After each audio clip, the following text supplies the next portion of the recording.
Once again, Do I have to okay that? say that again. Oh yeah, you just got hit. Okay. Do I have to? I think it's just letting you know. That's all. Got it. Cool. Okay. Welcome to LEAPcast. I'm Dr. George James. Once again, LEAP stands for Leaders, Entertainers, Athletes, and Performers, where I'm exploring, trying to have a great conversation with people about how they've gone through life or what they've done or how they've achieved things, but really to examine the sometimes unexplored human moments. Uh, I have the pleasure of bringing on Mike Jerrick today for the podcast. And I've known Mike for years as a guest on the morning show, Good Day Philadelphia. Mike is a professional and a comedian all in the same same time. So I really appreciate it. Mike, thanks for joining me today. Oh, thanks for inviting me. I really appreciate it. We love when you're on the show. Well, I'm glad to have been on the show multiple times where I can call you and reach out to you. You talk with people long enough, they become friends, and so that's in Yeah. my mind, you're a friend. So that's how I think about you. Oh, did I lose you? In my mind, you're my friend too. L-E-A or P? And L-E-A or P? Right, for the leap. That's right. You're Mm-hmm. one of those. Well, Am I am I I an E? I see you. For me personally, I've seen you in the E definitely because of the entertainment world that you are in, or the how you're in the public so much, and people see you every day, and you bring information, news, and entertainment to so many people. Uh, so that's actually how I like to start. Okay. We have this thing called Leap Story. I want to understand more about your journey. How did you even get to this place? So just share a little bit with me. Well, I grew up in Wichita, Kansas. Um, Conservative family, Catholics. Went to Catholic school from kindergarten through senior year of high school. Went to an all boys Catholic school, and I had very loving parents and all that, but they never wanted anybody to show off in the family. There were six kids and the two parents, and so I never told them that I wanted to go into television. Yeah, I thought that was too out there, so I kind of kept it to myself. But I even went to college the first year to become a teacher because I was so nervous about telling them I wanted to do radio or television. But I'd wanted to do radio since I was about 8 years old. I'd wake up and I'd hear this guy on KWBB radio in Wichita, Kansas. And I thought he was just the coolest dude because it got the attention of my mother. She would turn it on at 7 o'clock and I'd hear it while I was still in bed. She wanted to know what was going on in the world. So she listened to this guy. I still remember his name. It was Jim Setters. And I thought, well, that's cool. He's got my mom's attention. And I think being the fifth of six kids, I wanted her attention too. And she just would listen to everything he said. So I decided right there, that's what I want to do. But I didn't have the nerve to tell anybody until my sophomore year of college when I had, when push came to shove. I didn't want to be a teacher over to the broadcaster. Um, Mike, I love what you're saying. For some reason, I think your internet's going in and out. So I want to make sure that we get everything that you're saying. To Kansas and try that. I have the worst Wi-Fi in this building. I probably should have left the station. It's all good. Uh, Okay. so if I hear you clearly, I love what you're saying though. That's why I wanted to make sure that we're really getting it. So you're saying you're one of six kids. Your mom would listen to this Right. journalist, and you knew, I guess, from an early age, but it wasn't until sophomore year of college where you let everybody know that's what you wanted to do. That's right. Uh, and because I was so incredibly shy growing up, it's shocking to see how far I've come and what I've overcome to be able to do this live television show 20 hours a week. Wow. I'm just so not the person I was at 5 or 6 years of age. But everything kind of changed for me as far as my shyness. In sophomore year of high school, Hmm. we had to take a speech class, and I didn't want to do it, but it was a requirement. And we're were assigned, you've got to give a 3-minute speech. And I worried about that for over a week. And it finally became my time to get up in front of just nothing but boys in this all boys school.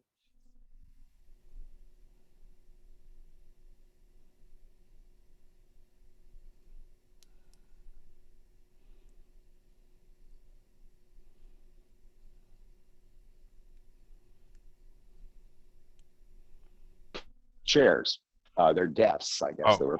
so Mike, I And forgot. I I missed. You said all boys, and then it went blank for a little bit. So okay. you So were. I'm in this speech class, Oh yeah, go ahead. terrified. Um, I had to get him up and get a speech, or I was going to get an F. So I wrote out a speech. It turned out it was pretty darn funny. I don't even remember what it was about, but everybody was laughing. They were falling out of their chairs. It was 3.5 minutes, and when I was done, it was exhilarating. I got, oh my God, I got everybody to laugh. I feel more comfortable now around my classmates, and that changed everything as far as my shyness. Mm, But still, I wouldn't admit to them that I wanted to do that for a living. So then I got into broadcast journalism. I did graduate and took a job in radio, but always knew I wanted to be on television. It took me 5 or 6 times driving over to a local TV station in Topeka, Kansas, to get up the nerve to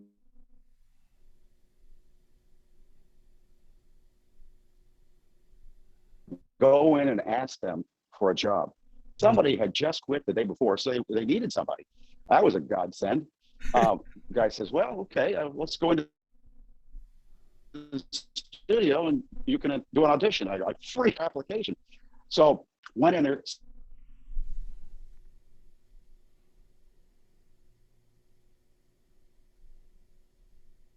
Somehow I got through it. I just mimicked the what I watched every night, just did what he did. It lasted about 2 minutes. Guy comes in, goes, that was fantastic. You're hired. Can you start in 2 weeks? And it changed my life. I Wow. said, How you're old darn were right you I when can that start in happened? 2 weeks. How old were you when that? I was probably 23. Wow. And then I have not been off television since then. Knock on plexiglass or whatever this is. Yeah, it changed my life in that 2 minutes. And I do so cloud nine all the way back to my house.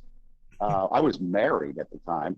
I just was so effusive. I was just bubbling and, oh my God, I'm going to do what I've always wanted to do. Yeah. This was like a miracle. And I've done it ever since. Oh, well, Mike, I didn't know that, and that's just amazing just to hear that. One, how you went from being shy and being not even able to say the things that you wanted to do to then fast forward even just a few years where you were able to go after your dreams and be committed Mhm. to that, and then to actually have the chance to do it and not looking back. I mean, that's just awesome. And a lot of people don't have that opportunity, or more or less don't take that opportunity. What Mhm. allowed you to do that? What gave you the energy or confidence to go after it? Well, I left a little bit out. I hated the radio job so much because I was selling advertising and I hated it. I hated that so much. It drove me to go to the TV station 5 or 6 times. And the dislike of that job pushed me into that TV station. So I wish it was more courageous than that, but I just couldn't go back to that radio station. And thank God the general manager of this little TV station in Topeka said yes. I don't know what I would have done because I didn't have much self-esteem or confidence at all. Had he not hired me, I don't know that I ever would have gone back and tried again at Wow. another TV station. So, I mean, thank God he did that. Right. I mean, that set you on a path, but still, like I think. And then Go set ahead. me on the path.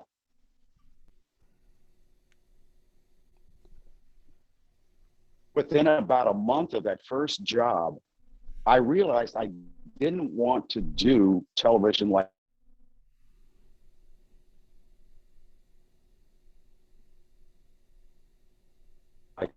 anybody else. And Hmm. I think that was again from my child. I felt like I wasn't. I was just lost in this, my 5 siblings. They're all older than me, and stuff like that. And I just think I was wanted their attention. And it was kind of like, well, look at me, I'm on TV. Look at me, mom and dad.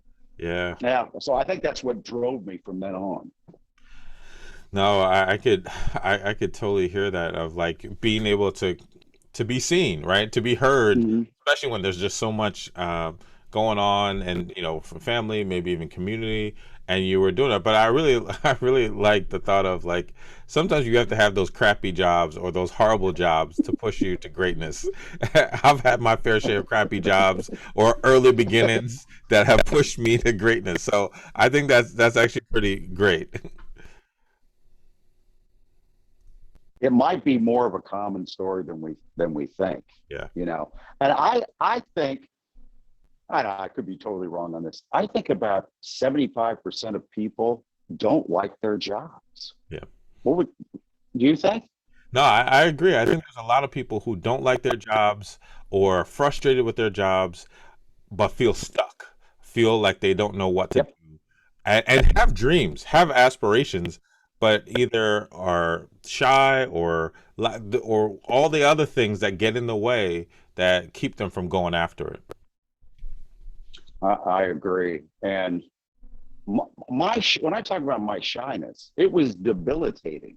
Mm, Um, I really didn't have many friends on my block there in Wichita. I mostly hung out with my four sisters, well, and I had maybe two friends in grade school. Uh, it was really holding me back. My lack of confidence, my low self-esteem, and my shyness. well, And this TV thing has forced me to actually start to act like I was confident and act like I was, had thought highly of myself when I really didn't. And I had Anthony Hopkins tell me one time, he was real grumpy, and his wife said, you're one of the best actors in the world. Why don't you start acting happy? And so he did. He said it started to work. I acted happy, and all of a sudden I was happy. So I've kind of taken that approach. He told me that probably 30 years ago now. oh, that's awesome. I mean, there is something about that, right? I mean, there's so many studies out about the placebo effect, right? Where you're just having like a water pill and people believe, right? And so like if you could believe yourself to be happy, it makes sense that you Right. could, right? You could get there, right? You could go to that place. But what's interesting about what you're sharing is how sometimes the very thing that we struggle with, sometimes our dreams are the opposite of that, right? Like to be in front of the camera, like you said, 20 hours a week, and to have come from being Mm-hmm. shy and lack of confidence and low self-esteem, those two things feel like polar opposites. I mean, that Mm-hmm. had to have been challenging at times to get back up in front of people daily and talk about things in front of them while pushing through shyness and confidence things. Like, how was that part of your experience? Oh, very much so. But still to this day, I don't like to get up in front of human beings. It's different when you're just talking into a camera because you Yeah. don't really see them at home. Yeah. Um, you get immediate reaction in the last 20 years because of Twitter Yeah. uh, and Instagram. You get immediate feedback. But I don't know. I started feeling the most comfortable in life on TV, if that Wow. makes any Yeah, sense at all. it does. I'm even to this day, I'm more comfortable on TV than I am in real life. I sound like a nut. No, you know what? You might. I've heard that, especially once again, these are these things that I think more people probably resonate with, right? Some people might say like I feel more comfortable, uh, you know, singing in the choir than like being around other people, or I was recently I spoke with an actor who's on a pretty prominent show, and but his background's in theater, but he talked about like the change of having the camera right in his face, and it's just a different world than like a live audience, and so I could hear that. I think a lot of people would resonate with what you're saying, of just that shift of like I'm more comfortable with the camera than like just people It, sometimes. Yeah. And then there's so many people that get really uncomfortable when they're on camera. Yeah. You know, I can't tell you how many people come into the studio to do an interview and they just freeze up. I could imagine. And and that's one of the things that I've enjoyed, Scared to death. And right. I was. Go ahead. I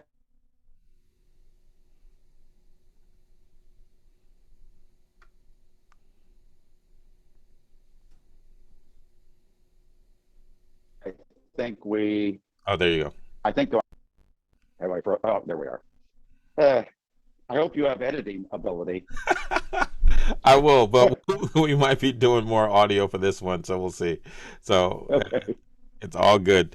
But that's one of the things that you might not know. When I was in grad school, I took acting classes. I mean, I did some before that, uh, but I didn't realize how much that would add to my career, especially my ability to be on camera and to be comfortable. I remember taking on camera commercial acting classes, right? And it felt natural. But to your point, that so many people, I think, don't want to do interviews or freeze up because they see the camera and get overwhelmed by it. But somehow, like, that just hasn't been the thing for you. Like, it's been more comfortable for you. It's been maybe even a safe place for you. I think it is a safe place. Now, obviously, I get more comfortable the more I do it.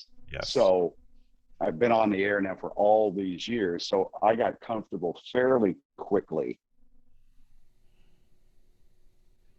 But again, I didn't want to do it like anybody else. And I don't think I have ever in my career. But I've been also very, very thankful that it's always worked out.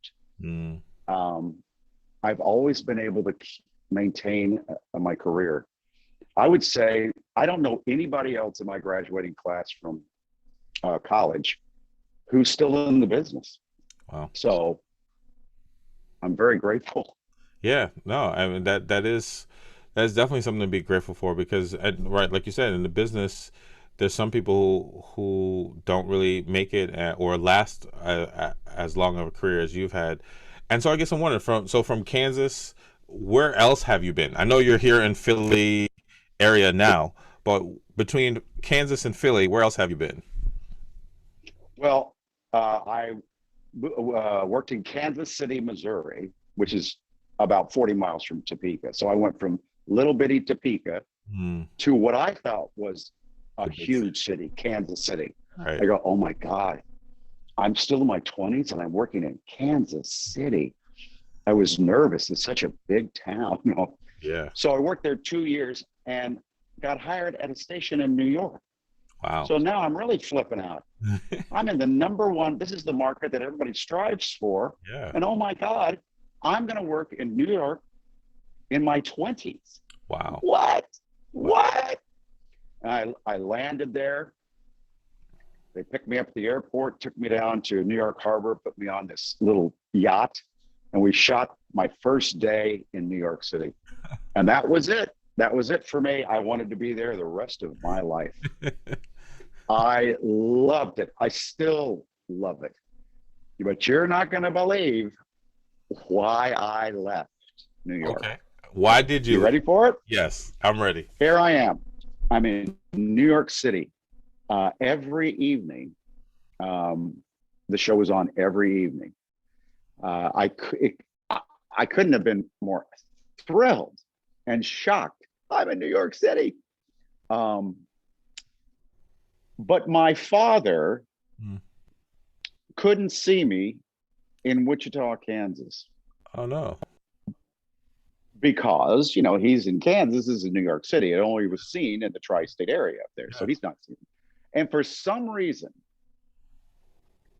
I needed his approval, acceptance, um, just to let me know that he Mm. even know I exist. Yeah. So here we go. 2 years.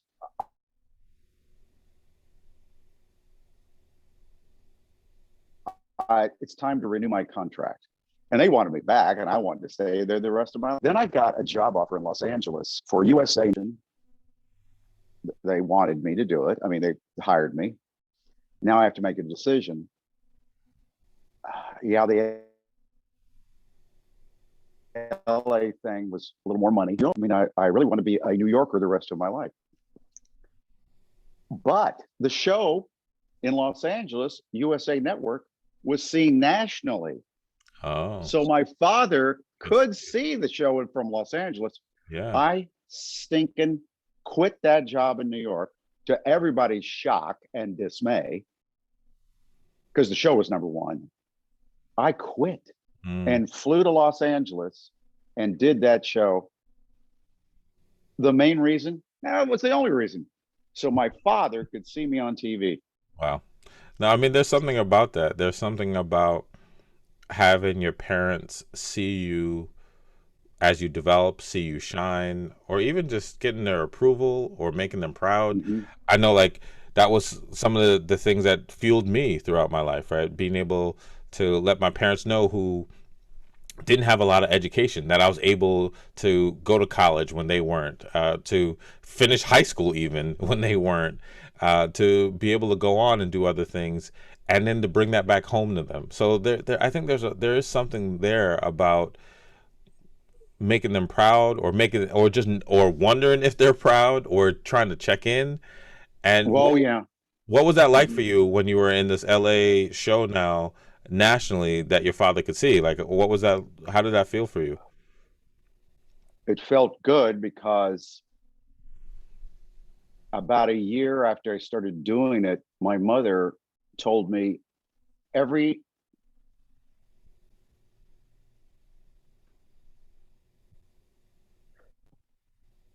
Hmm. he would watch it every day. Yeah. Yeah. Yeah.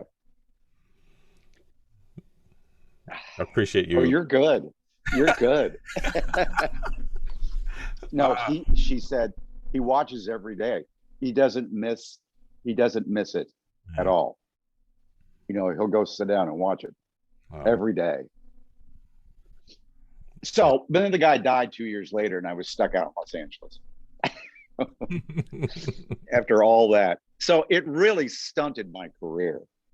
I when I'm down and depressed, I'll go, that ruined my career, Wow. because New York was the place to be. Of All course. the top executives live in Connecticut or in New York or New Jersey, and I was on the way. The guy that took my place was Matt Lauer, so it worked out well that he stayed in New York. Right, right. And then didn't. But And then didn't. but sometimes we got to make the family play, right? Like, it sounds like Yeah. you made that family play, and that could be for lots of people in lots of ways, right? Whether it's for parents or kids or relatives, like, sometimes we got to make that move. Because I would say, like, yeah, maybe you didn't, like, go the Today Show route, but do you feel like you regret where you are, or your career? Um, I really fear regret. Hmm. I think that's just the worst feeling you can have as you get older. Yeah. And I fight that off. And I have people remind me every day how wonderful my career has been. Yeah. But I do have to fight off regret. Um, and we don't know what would have happened, Of but course. it was a silly, silly move on my part. My agent threatened to quit. The general manager of the station in New York thought I was insane. Uh, so there's a little hint of regret, but I fight it off I like because the it has been a wonderful life and career. I really like how you phrase that, that you fight off regret, because I think that's just human, right? That there are some things that we might look back on. I mean, it's silly for me, but I think about, like, not taking Spanish, right? Like, I had Spanish in seventh and eighth grade. Then I went to high school. I took French for 3 years. Why? I don't know, right? And then I went to college and took Spanish again. If I just took Spanish all the way through, maybe I'd be fluent right now. So, like, I think, like, there's moments that we can look back and say, I could have done different. But I like the thought of fighting that away, because it could lead us down a really bad path if we Bad. if we if we Mm-mm. follow it, because we Yep. miss the things we could be grateful for. Because, like you said, you've done and inspired so many people in a way that's been, like you said, different than other people. That's a really good way to put it. Thank you for saying that, because if regret starts to choke you, you can't be thankful for what you have. That's good.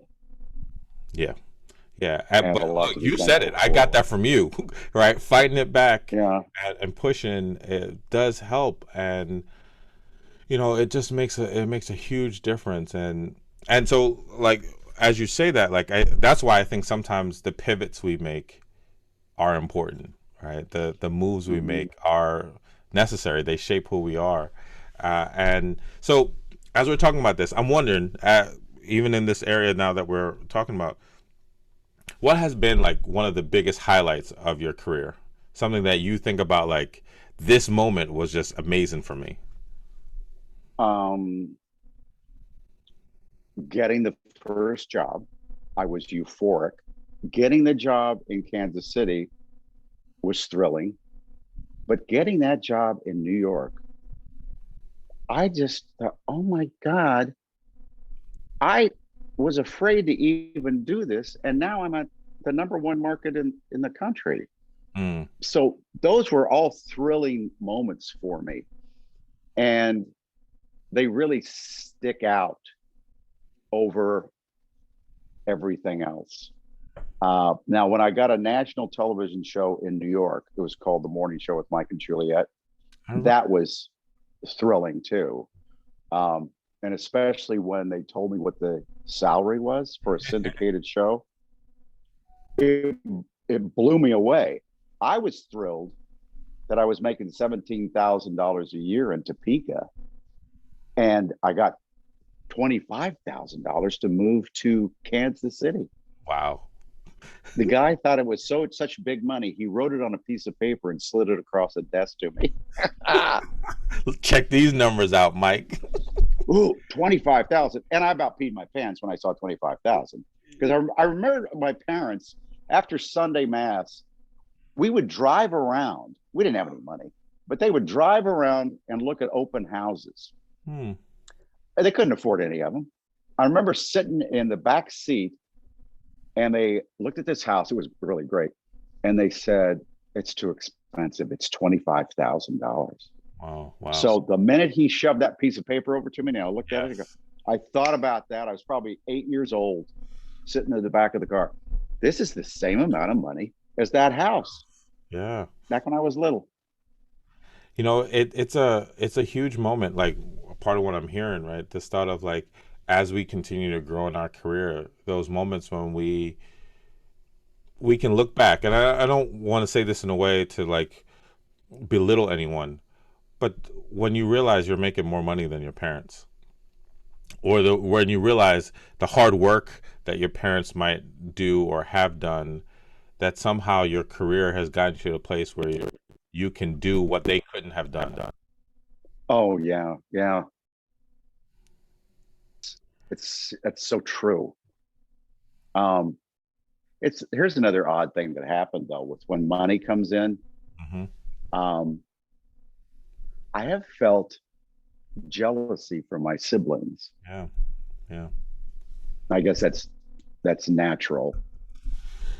It is. I mean, I think it is one of those things where jealousy can happen in so many ways. But I've heard it, right? Once again, in this community of leaders, entertainers, athletes, and performers, where you might be known or you might be seen. You might not even make as much money as people, but people know you.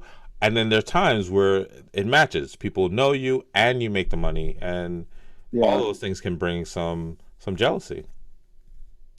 yeah. I it's not terrible, Right. but I know it's there. But again, fight that one off too. I love that you've been fighting these things off, and because that's what I was wondering. Like in these big moments that you've had, when you talk about the national syndicated show or the first show, who did you talk to when these happened, or where did you go when it happened? Well, it's mostly with friends. I don't want to bash my siblings, but And none of them contacted me when I got the show. Hmm. Yeah. And there's five of them, none of them, but all my friends did. Um, yeah, I think that sometimes our families don't always show up for us the way that we need or want. And what I love is, I grew up an only child. I do have a sister. I learned out later uh, in life, and we're close. Uh, but the people that have been family to me have been friends, and yeah. I've come to appreciate them. Like appreciate that I can share my life with them. And it sounds like for you, in these big moments, probably great, amazing moments, and maybe even tough, sad moments, you are able to go to your friends. I go to my friends. Yeah. Yeah. Um, it's gotten better the older we're all getting, you know. Um, I know that when I was having trouble with depression. This was in early 2017, late 2016. Some things happened, and I went down a bad rabbit hole Mm, of depression and couldn't get out of it.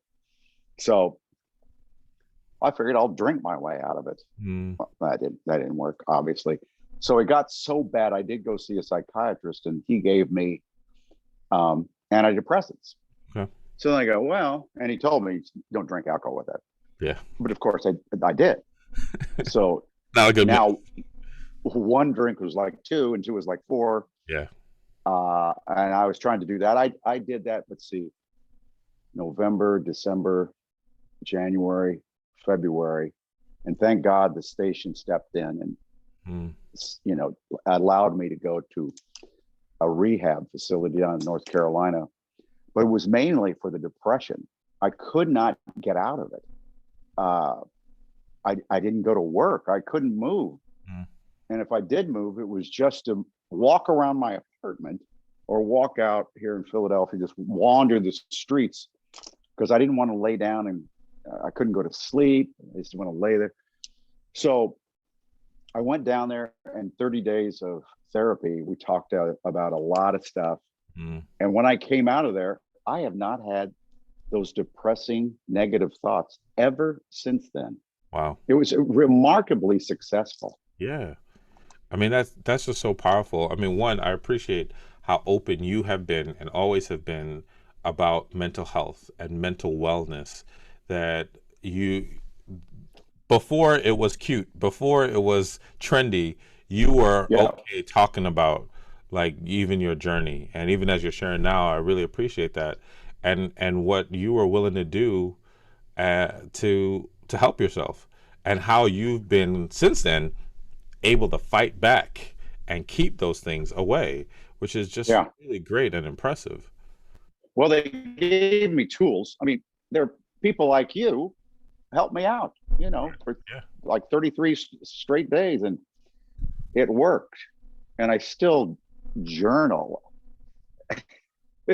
They taught me if you write down things you're grateful for 21 days, was it, or 23 days, Uh-huh. it will become natural. Yeah. And it did. Yeah. Yeah, it's kind of cool. Doesn't take very long. That's awesome. Right. There's so much around, like you said, doing those things for 21 days, how that builds a habit. But also I love how it goes back to even what you mentioned that Anthony Hopkins said, right? It's like you're acting like it, and then in a short period you become it. Right? Just Yeah. by writing it down, just by thinking it, and all of Uh-huh. a sudden that's where you are. I think that's so great that you have been practicing these tools and techniques and taking in the things that have helped you. I'm wondering how, as we're talking about this, how have you been able to handle negative self-talk when it comes up?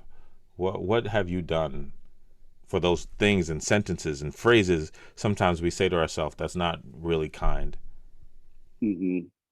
Um, it's a lot of it is talking to my closest friends. Uh, and it's normally,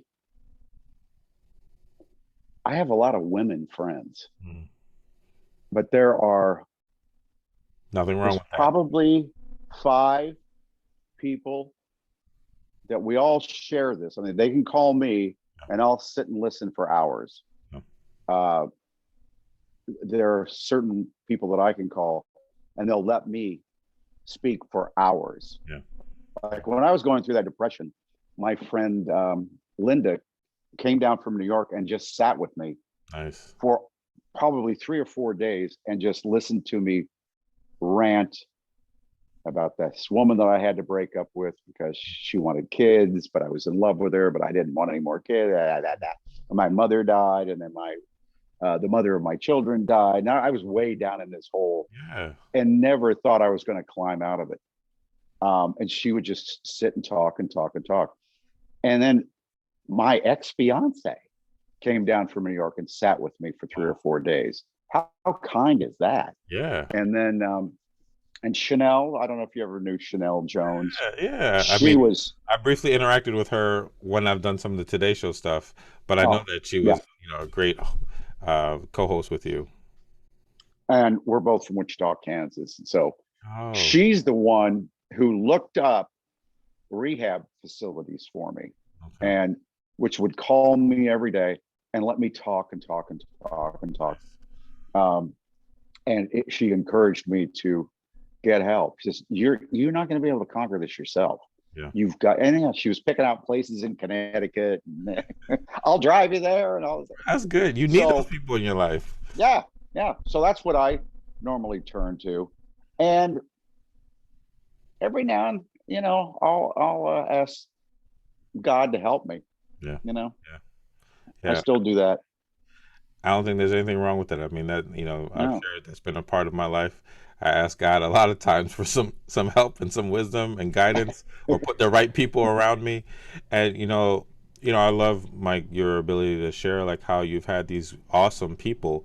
One of the things I've said to people is that it's important to build your tribe and like put people in your circle who can be beneficial to you. And sometimes we don't. We have really like not so good people, but it sounds like you've had some really great people, in particular great women, that have just been there for you and have helped you with some of the challenges that come up. And I think that's really yeah. awesome. I do want to mention too that my current co-host Alex, Yeah. she didn't live far from me when I was going through all this, and But she you would come from over Kansas too? too. And no, she's from Dallas, but Dallas. Right? here in Philadelphia, she lives pretty close to where I live, and she would come over and checked on me every day.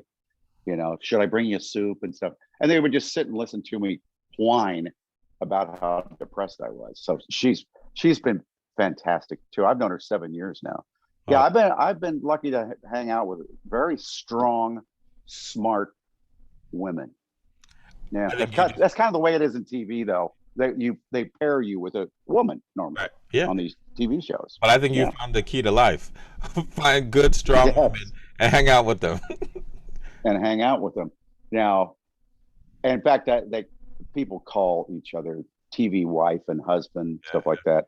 And I swear I'm going to teach a master class on how to have a good marriage, because I always can find a way to make it Right. work with whoever is sitting next to me. We work on it together. Yeah. Yeah. And if more married people did Did like that. Exactly. TV marriages, it'd probably work out. Now I'm single, but I'm always married on TV.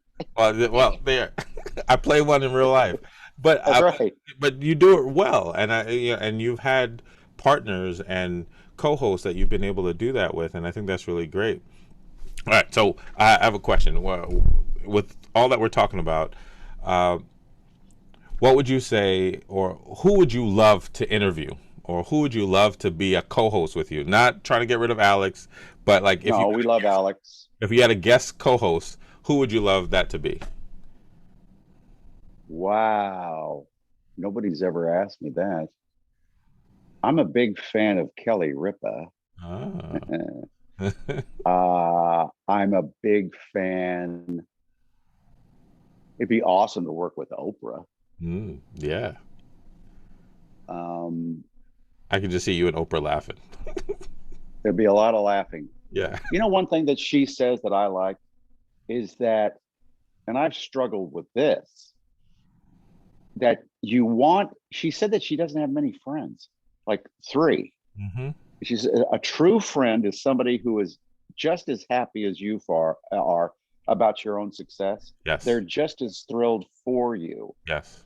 And I've struggled with that. When I thought I made that horrible mistake of moving from New York to LA, I had a hard time when my friends got big time jobs. Mm-hmm. Again, I had to fight it off. Yeah. I'd go, oh, I'm so thrilled for you. God damn it. Right. How come you know why I don't get jobs like that? Because I made that stupid decision Right. when I was 29, moved from, so anyway, But she'd be awesome. I really do appreciate. No, even yeah, I know you just went there, but like, it's something that I fully believe in. Right. That friends have to be good friends are people who are there when you are winning and celebrate with you, and when you lost the biggest game are right there with you, and it's genuine, not fake, and it doesn't mean that it's not, they don't need some prep or some like coach themselves up to be able to be there for you, but that you can do that because a lot of us don't have that. I don't have people who generally want to celebrate you when you're in a good space. Yeah. Yeah. I'm just going back through the Rolodex of who those people are. Yeah. Just, I'm so thankful that they're in my life, Yeah. especially when I needed them. Oh my goodness. Because nobody wants to sit there and look at a depressed dude for hours or days, All right. but they did it. Which goes back to the gratitude that you mentioned, right? To me, that's Mhm. what grounds me of being really grateful. I mean, you mentioned about, your mom and your parents. I've shared, I lost my mom earlier this year, actually in August, and Mm. today's actually her birthday. And so I'm thinking Oh, about her a lot, right? I'm thinking about how meaningful she is to me. And to that point of good people who have influenced me and things to be grateful for. That's the thing that has landed for me stronger than ever, is I'm grateful for what she's given me and what so many others have given me. So when you talk about looking through the Rolodex, I can see like your gratitude for people who drove or flew or called or hung out just to check on you. yeah. That's a real love right there. Yeah. Fly cross country to sit with this doofus on his couch. Yeah. But I was able to pay Linda back. Her brother died, and I said, "You know what you need? You need to fly to Philadelphia and just sit with. This time, I'll sit with you." good. And so she did. And she spent a week here, and helped her get through it. So I was able to pay her back. Well, I think you probably Uh, paid a lot of people back or paid it forward because good people tend to hang out with good people. Good people tend to give with others who give. And all that you just shared that you received from these people, I yeah. would imagine that you've given that out and shared that with them as Well, well. I hope so. I just want to be around people that are kind. Yeah. That's the most proud I am of my daughters, Jessica and Jill. They're Mm. just kind people. They're very successful people, What are your daughters doing? but they're kind. One is one of the top marketing people at iHeartRadio. Oh, that's great. She's out in San Francisco, and the other one, I don't know what she does, but she's highly sought after. She's an AutoCAD specialist. Okay. You know what that is? Uh, when I think about CAD is She like the works drawing. computers. Yeah, that's what I thought. Yeah, That's awesome. she is building buildings all over America and bridges and sports stadiums and stuff like that. Well, Yeah, they're both great. that's Turned really out great. great. So as we're wrapping up, as a few last questions I'd like to ask. One, is there anything that you are working on now that you want to share? Hmm. I'm writing a book. Really? Yeah. That's awesome. Yeah. I've been encouraged to write this book for a long, long time. So it's hard. Yeah, It's it is. and it's hard. My brother-in-law, not brother-in-law, my son-in-law is helping me. Good. He's a screenwriter. Okay. And so I'm flying out to San Francisco this Saturday, to spend 3 or 4 days to finish it up. Good. And then hopefully it'll be out in the spring. You want to hear the title? Yeah. Turned On. Like turning on the Yeah. TV. Yeah. Yeah. Oh, but it could have lots of other meanings. But yes, turn on the TV. Why? What do you mean? Oh, Oh I God! love that. So that's something I'm doing. Oh, that's great. I love that you are doing that. I can imagine like it will be a great book, and I look forward to hearing about it and telling others about it. All So, right. last few questions. One, what does mental wellness mean to you? Uh, Mental wellness is everything to me after what I've been through.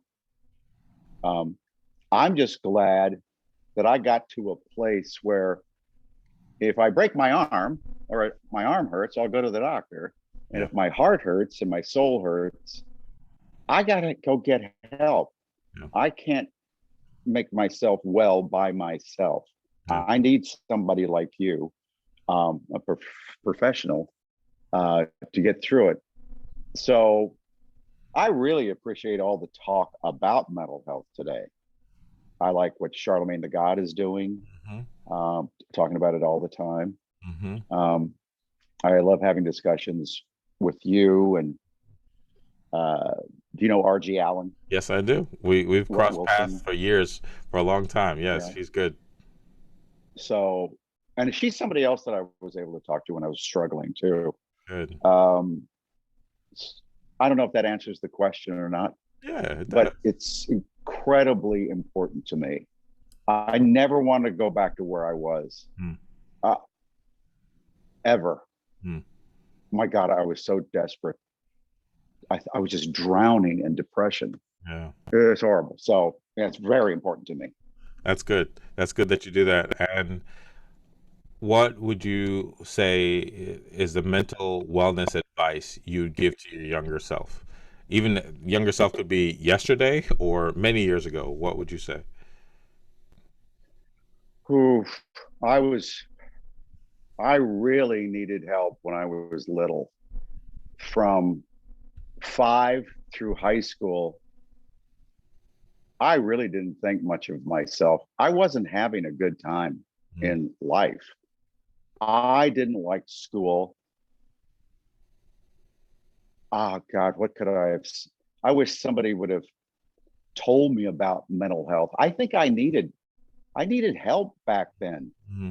But in my family in that day and age, Yeah. you just had to gut it out.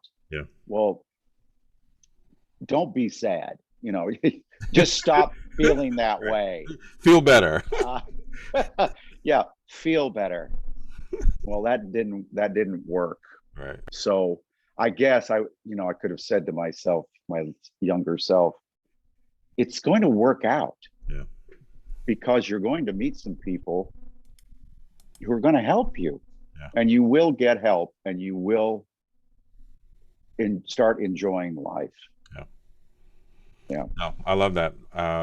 That's really great, and I think sometimes, especially when we're younger, we're so worried about it not working out, or it didn't happen yet, or why won't it happen, or all these things, and to hear like it'll work out, and there'll be good people in your life. That could be Mhm. so helpful and comforting. All right, my very last question. Well, one thing. Okay, go ahead. No, no, no. You go. Finish. No, when I was younger, I would let people who were negative people hang around with me. Yeah. Uh, Boy, I learned to not do that anymore. No. I just want positive, kind people around me. So I made a practice of that. That's That's it. good. That's important. Once again, like how do we practice gratitude? How do we operate in happiness? How do we push back, regret? Is that we have to have some good people and positive people around us, because those negative folks will bring us to some really low places. Oh, yeah. So, as you see, I have on the Eagles jersey because I'm a Philadelphia transplant. I grew up in North Jersey, came down to Villanova for school, and I've been in Philly ever since. And then got converted to all the Philadelphia teams. You started out in, Okay. in Kansas, New York, LA, found your way to Philly. What is it that you have adopted and taken on as you've been in Philly, whether it be sports or whether it be the culture? Like, what is it that has stuck to you about Philadelphia? Well, doing what I do, you totally immerse yourself in whatever town you're in. So I will admit, well, when I was growing up, I was a St. Louis Cardinals fan because um, my brother went to St. Louis University, and so for some reason we didn't have a team in Wichita, so it was either going to be the Kansas City Mm, Royals mm. or at Kansas City Athletics when I was really little, or the St. Louis Cardinals because I could hear KMOX radio out of St. Louis as I went to bed. Wow. So I would listen to Harry Carey and then Jack Buck do Cardinals games. I came a big time St. Louis Cardinals baseball fan, but more a St. Louis football Cardinals fan, the Cardiac Cardinals. Wow. So after I left there, when I worked in Kansas City, I had to root for the Royals. But when I moved to New York, I became a Yankees fan. Ooh. I mean, big time, and a Giants fan. Ooh. So that's all out of me now. So don't. I didn't know Philadelphia then, Right. and oh my God, I listened to the Yankees every night on my way home from the studio. I did a nighttime show then, and even went to the ticker tape parade. Oh my God! And then when I got to Philly, now I root against all those other teams. Yeah. I'm an incredibly fervent Eagles fan. Nice. Nice. Yeah, That's why Philly. and I root for the Phillies, and I'm a big Sixer fan. Oh my God, this whole Ben Simmons thing we're going through. Big Sixers fan, and I like to go to hockey games, so I'm all in. Oh, I that's cool. I think I'll root for the Eagles for the rest of my life. That's cool. Yeah. So is that a Cunningham jersey? It is. It is one of the Cunningham jerseys. It was actually given Yeah. to me a few years back, so I wear it with pride whenever I wear it because I don't get to wear it often. So Well, we don't want to date this podcast, but do we have any chance tonight? oh, that's right. They are playing today. I don't think Yeah. so, but I Yeah. think that they might surprise people. But I don't. They just got too many weapons on Yeah. that other team. So But the Buccaneers are the number one team in the league in stopping the run, but they're the worst team in the league stopping the pass. oh, all right. There's You might have a a chance. chance. There's a chance. We might have a chance. Well, Mike, this has been great.